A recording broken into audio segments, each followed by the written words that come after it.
हाय friends, happy new year. तो आज मैं आपको the foolish and the weak chapter का क्वेश्चन आंसर एक्सप्लेन करने जा रही हूँ। ये चैप्टर का फर्स्ट कॉम्प्रिहेंशन का पहला क्वेश्चन ये है, हु वॉज एक्म्पनिंग मैग। मैग को कौन एक्म्पनिंग कर रहा था? What gift did this person have for her. कौन इंसान मैग को एक्म्पनिंग कर रहा था, उसके साथ कौन जाने के लिए रेडी हुआ रहता है और ये इंसान क्या गिफ्ट रखे रहता है मैग को देने के लिए। तो मैग के साथ जाने वाला होता है मिसेस विच वॉज एक्म्पनिंग मैग। तो मिसेस विच जाने वाली होती है मैग के साथ और शी हैज़ गिफ्टेड, और ये इंसान गिफ्ट किए रहती है मैग को अ क्लू, एक तो क्लू मीन्स एक तो टाइप का क्या बोलूँ, hint, which is the only weapon that she has something that IT has not. और वो चीज़ ही उसका एक अकेला वेपन रहता है, उसका अकेला हथियार रहता है जिससे कि वो IT को हरा सकता है। और वो चीज़ ये होता है, she has something that IT has not. और उसके पास ये चीज़ ये होता है कि उसके पास एक चीज़ है जो कि IT के पास नहीं है, and that is her only weapon. और यही एक अकेला हथियार है उसके पास। बट वो इंसान जो रहती है मिसेस विच, ये बताती नहीं है कि वो गिफ्ट मतलब वो चीज़ वो समथिंग क्या चीज़ है। नेक्स्ट क्वेश्चन में आते हैं number 2। What was the strange about the lights in the houses of the city. वो घरों में, वो सिटी में, जिस कैमेजोट का जो प्लैनेट में आई थी मैग, वहाँ पे वो सिटी में उनके जो घर सब थे, उस घर में जो लाइट थे उनके, क्या अजीब बात था, क्या स्ट्रेंज बात था उन लाइटों का। The strange thing about the light in the houses of the city, वो स्ट्रेंज थिंग ये था उन लाइटों का जो घर में थी सिटी के, was when Meg walk down the street, जब मैग चल के आ रही थी। All the lights were extinguish, सारे लाइटें जो थी एक ही साथ, साइमल्टेनियसली मीन्स एक ही साथ, साइमल्टेनियसली मीन्स एक ही साथ, वही सब सारे लाइट एक्सटिंग्विश हो जा रहे थे, बुझ जा रहे थे। नेक्स्ट क्वेश्चन में आते हैं। नेक्स्ट क्वेश्चन नंबर 3 का ये है, how had father resisted IT। Father कैसे रेजिस्ट किए थे IT को। एक्चुअली फादर रेजिस्ट नहीं कर पाए थे वो, लेकिन रेजिस्ट करने के लिए बचे रह रहे थे। Father resisted IT by being hiding in the planet of Camazotz to avoid being enslaved by IT। Father resist IT को इसी तरीके से किए थे, बाय हाइडिंग, छुपे रह के, हाइडिंग मीन्स छुपे रहना, छुप के, इन द प्लैनेट ऑफ कैमेजोट्स, कैमेजोट्स नाम के प्लैनेट में छुप रह के, ताकि वो एनस्लेव न बन सके, मतलब उनके गुलाम, एनस्लेव मीन्स गुलाम न बन सके IT के। Describe how the building housing IT look like. उस बिल्डिंग के बारे में डिस्क्रिप्शन दो जिस बिल्डिंग में IT रहता था। The building housing IT has great bronze door. जिस बिल्डिंग में IT रहता था उस बिल्डिंग का ब्रोंज डोर था, ब्रोंज मेटल का डोर था। Then there was a circular building, और उसके बाद एक सर्कुलर बिल्डिंग था, सर्कल टाइप का बिल्डिंग था। Its walls glowing with a violet flame, और वो जो बिल्डिंग का जो वॉल था वो ग्लो कर रहा था, चमक रहा था, with a violet flame. Violet colour का जो फ्लेम, एक तो जैसे मतलब आग से जैसे लौ निकलती है वैसे ही फ्लेम निकल रहा था वायलेट कलर का, उसके घर के जो बिल्डिंग था उसका, वॉल का।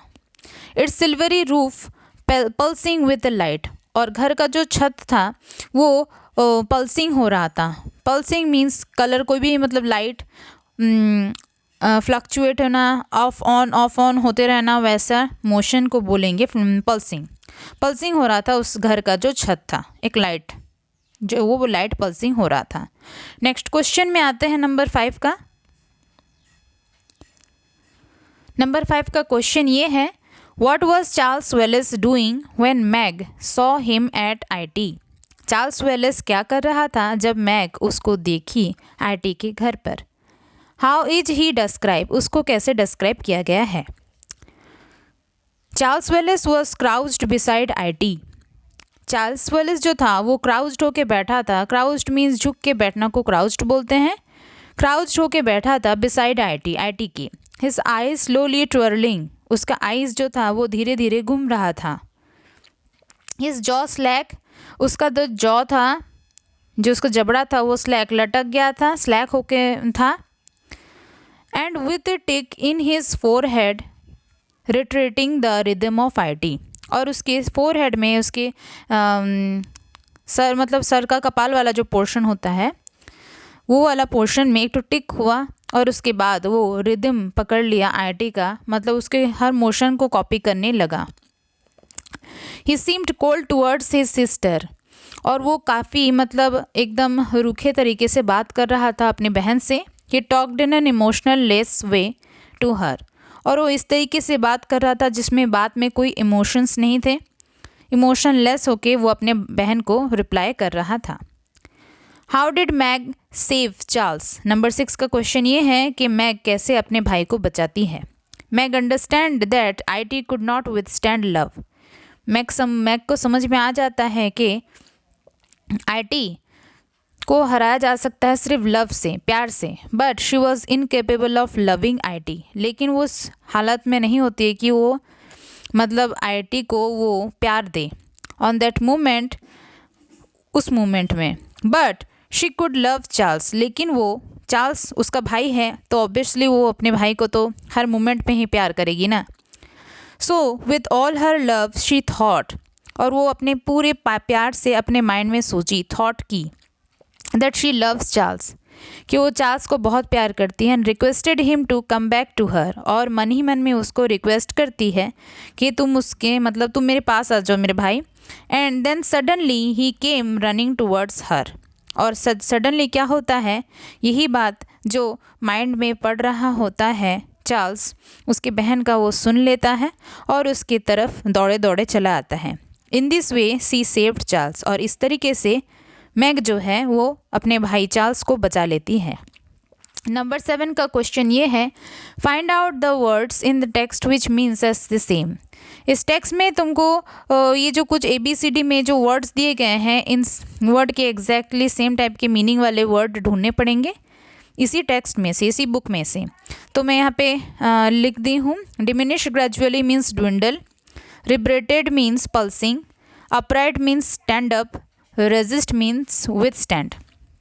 तो ये नंबर A तो कंप्लीट हो गया है। नंबर B को एक्सप्लेन कर रही हूँ। नंबर B जो है ये एक्सट्रैक्ट क्वेश्चन आंसर है। इसको स्टार्ट करते हैं। पहला को एक्सट्रैक्ट ये है, she looked around and she was completely alone. वो चारों तरफ देखी और वो एकदम अकेली थी। Who is she? Where was she at? तो ये सेंटेंस में जो शी बोला गया है तो वो कौन है और वो कहाँ पर है? She is Meg. इस सेंटेंस में जो लड़की है वो है मैग है। And she was at Camazotz, और वो कैमेजोट नाम के एक प्लेनेट पे हैं। What had she come here for? वो इस प्लेनेट में आई क्यों हुई है? She came there to save his brother Charles Wallace. वो वहाँ पे गई हुई है ताकि वो अपने भाई चार्ल्स वेलेस को बचा सके। What emotions did she experience while standing there? वो क्या इमोशन फील कर रही थी जब वो वहाँ पे खड़ी हुई थी? She was feeling scared breathless while standing there. वो वहाँ पे बहुत ही घबराई हुई थी, ब्रेथलेस फील हो रहा था उसको, और वो बहुत ही डरी हुई थी जब वो वहाँ पे खड़ी हुई थी अकेले। नेक्स्ट क्वेश्चन में आते हैं। नेक्स्ट एक्सट्रैक्ट ये है, you have nothing that IT doesn't have. तुम्हारे पास कोई भी ऐसा चीज़ नहीं है जो IT के पास नहीं है। Who said this to whom? ये सेंटेंस कौन किससे कहा है? Charles Wallace said this to Meg. ये सेंटेंस चार्ल्स वेलेस मैग से बोला है। Why did the speaker say this? ये स्पीकर जो चार्ल्स वेलेस जो है वो क्यों बताता है ये बात मैग को? The speaker said this as he was following the rhythm of IT। Charles वो जो स्पीकर है ये बात इसीलिए बोलता है क्योंकि उसके वो IT का रिदम है वही फॉलो कर रहा होता है। मीन्स IT ये बोलना चाहता है कि मेरे पास ऐसा हर चीज़ है जो तुम्हारे पास है। मीन्स उसके बाद बोलने का ये मतलब होता है ऐसा कोई भी चीज़ नहीं है जिससे कि जो उसके पास है और उसके IT के पास नहीं है। नंबर सी का क्वेश्चन ये है, did the listener believe the speaker?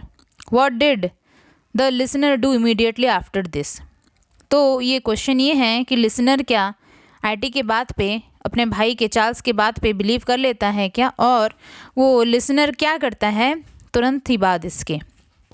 Yes, the listener believed for a moment, थोड़ी देर के लिए लिसनर बिलीव कर देती है, and she felt that her brain being captured by IT, और वो फील करती है कि उसका ब्रेन जैसे उसको बिलीव कर लेती है आईटी के ऊपर वो मैग, तो उसका ऐसा फील होता है कि उसका ब्रेन जो है उसको कोई कंट्रोल कर रहा है, कि आईटी उसके ब्रेन को कंट्रोल कर रहा है, कैप्चर कर रहा है।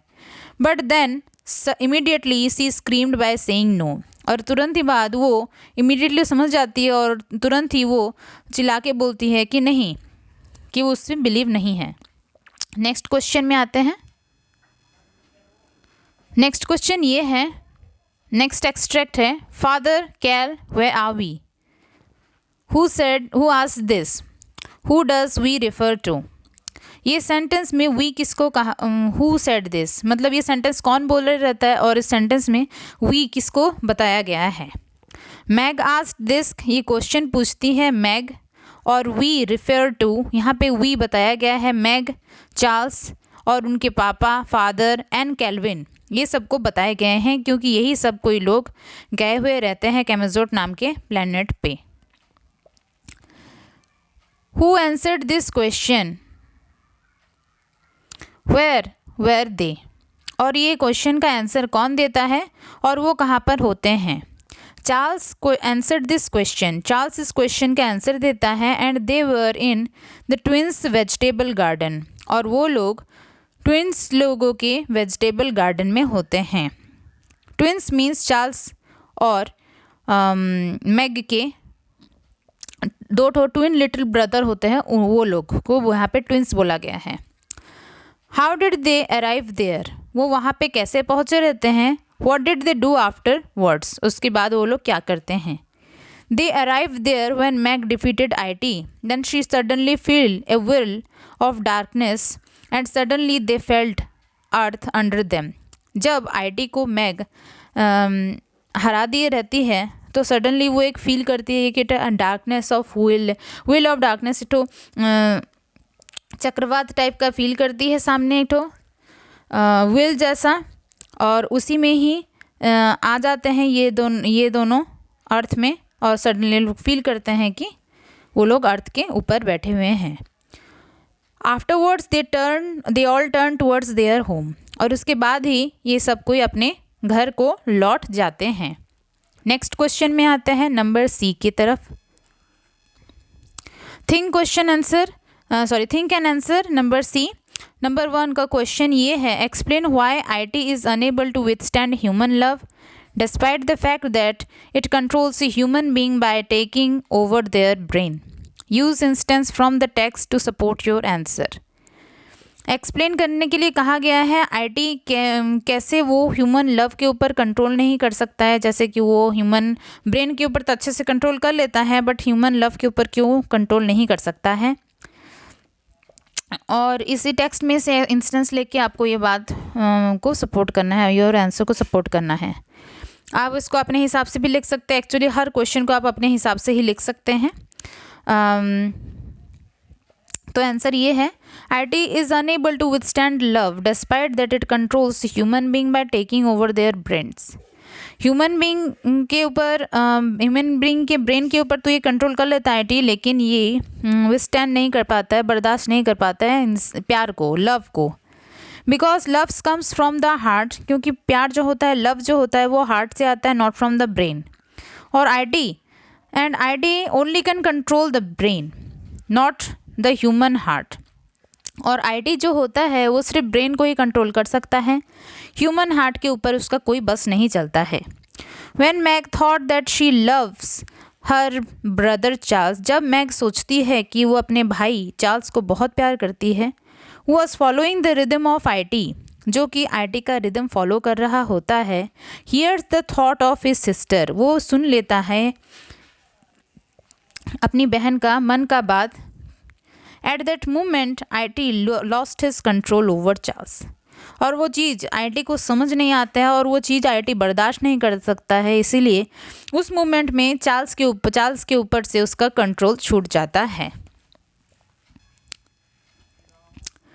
नेक्स्ट क्वेश्चन है number 2, discuss the brief appearance of Mrs Which, Mrs Who and Mrs Whatsit in the text. इस टेक्स्ट में इन तीनों का, मिसेस विच, मिसेस हु और मिसेस वॉटशिट का अपीयरेंस आपको बताना पड़ेगा। Mrs Which, Mrs Who and Mrs Whatsit were beings from a separate universe.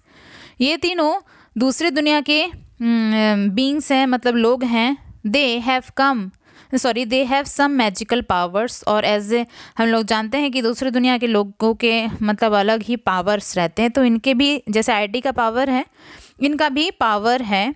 By the help of this 3 women the children know that their father was alive। और इनका role इस chapter में ये है कि ये लोग पहले तो बताते हैं बच्चे लोगों को, दोनों को बताते हैं कि उनके पापा जिंदा हैं।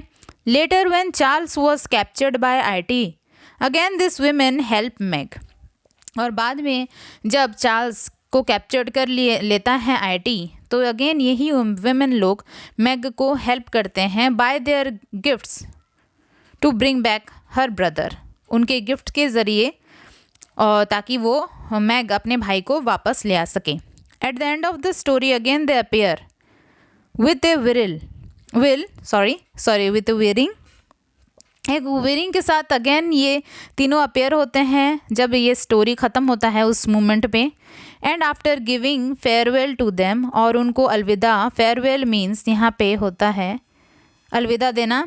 बाय करने के बाद they hurriedly disappeared in the gust of wind. Again क्या होता है, शॉकिंग तरीके से ये लोग फिर से स्ट्रेंजली ये लोग डिसअपियर हो जाते हैं, और काफ़ी हड़बड़ी में हरीडली हो जाते हैं, क्योंकि वो हड़बड़ी में रहते हैं, क्योंकि उनको कहीं जाना रहता है। इन द गस्ट ऑफ विंड, एक हवा का झोंका आता है और उनमें वो लोग चले जाते हैं। नंबर 3 का क्वेश्चन ये है कि what does the author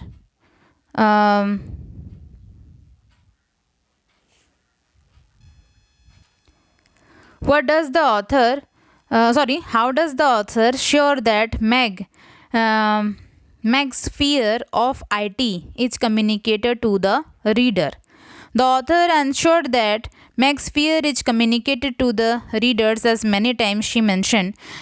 author कैसे इंश्योर किए हैं कि मैग का फियर जो है वो ऑफ आईटी के प्रति जो मैग का फियर है कैसे कम्युनिकेट करे रीडर के साथ। बिकॉज वो दिखाई है इस तरीके से, ऑथर दिखाया है इस तरीके से, as many time she mention the condition of her heart. इसमें आईटी के फियर को बहुत बार मेंशन किया गया, उसके हार्ट के कंडीशन को। when Meg's faith dwindled whether she could save her brother or not। Meg जब डर रही होती है कि वो अपने भाई को बचा पाएगी कि नहीं, उस टाइम में भी उसका फेयर समझाया जाता है, दिखता है। when suddenly she came to Camazotz, और अचानक से जब वो सडन मूवमेंट में जैसे वो अर्थ से खींचे चले जाती है, कैमजोट में आके पहुंचा जाते हैं, उस she was all alone standing breathlessly. उस टाइम में बहुत ही घबराई हुई रहती है, क्योंकि उसको पता नहीं रहता है, उसको ये तो डर के बहुत हालत ख़राब हो गया रहता है, बिकॉज वहाँ पे अकेली रहती है, अकेली आ गई हुई होती है, बिकॉज उसके साथ कोई नहीं होता है। Again when she was walking along the quite street her heart was thumping painfully. और अगेन जब वो अकेले जा रही होती है स्ट्रीट में, वो अकेला सुनसान रास्ते में जा रही होती है, उसका दिल बहुत ज़ोरों से धड़क रहा होता है।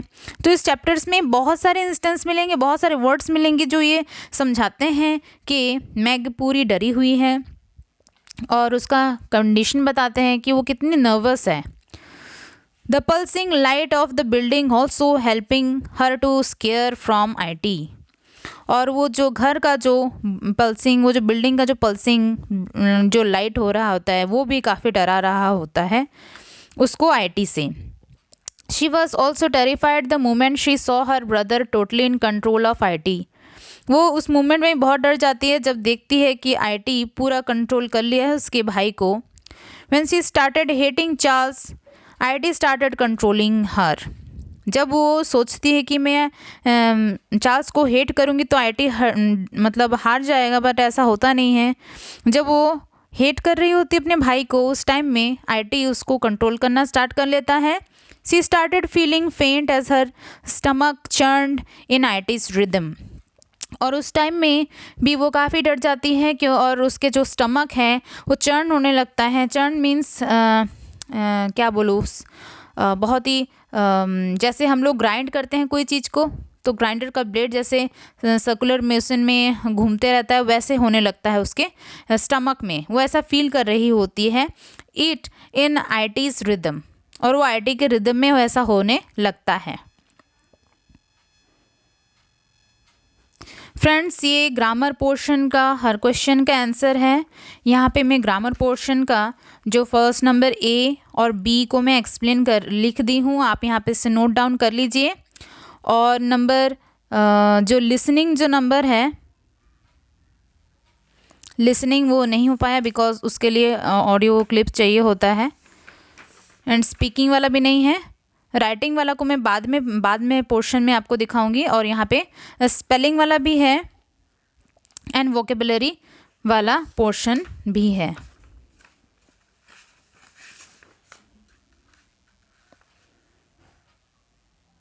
तो यहाँ पे grammar portion, vocabulary portion and spelling वाला पोर्शन भी है, but except listening and speaking वाला पोर्शन नहीं है।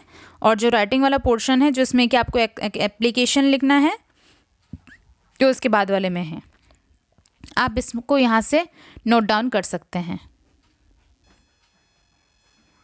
तो फ्रेंड्स, ये है राइटिंग वाला पोर्शन, जिसमें कि आपको एक एप्लीकेशन लिखना है अपने प्रिंसिपल को, रिक्वेस्ट कर सके कि to permit them to use school internet use करने के लिए। इस पैटर्न में ही, सेम पैटर्न में ही कॉपी में स्कूल के बुक में लिखा गया है। ये जो कोर्स बुक हमारा है उसमें लिखा गया है, मैं उसी तरीके से लिखी हूँ, इस फॉर्मेट को फॉलो करके। होप कि आपको ये हेल्पफुल हो। फ्रेंड्स, ऐसा होता है कि जो एग्जैक्टली क्वेश्चन का आंसर मैं लिखाती हूँ और शायद में भी आपके टीचर्स लिखाते होंगे, उसमें थोड़ा सा डिफरेंस हो, तो जैसा आपको सही लगे आप उसको ही रिकमेंड कीजिएगा और उसी को ही लिखिएगा आपके आंसर शीट में, बिकॉज चेक तो आपके स्कूल के टीचर्स ही करेंगे। So better you should follow that.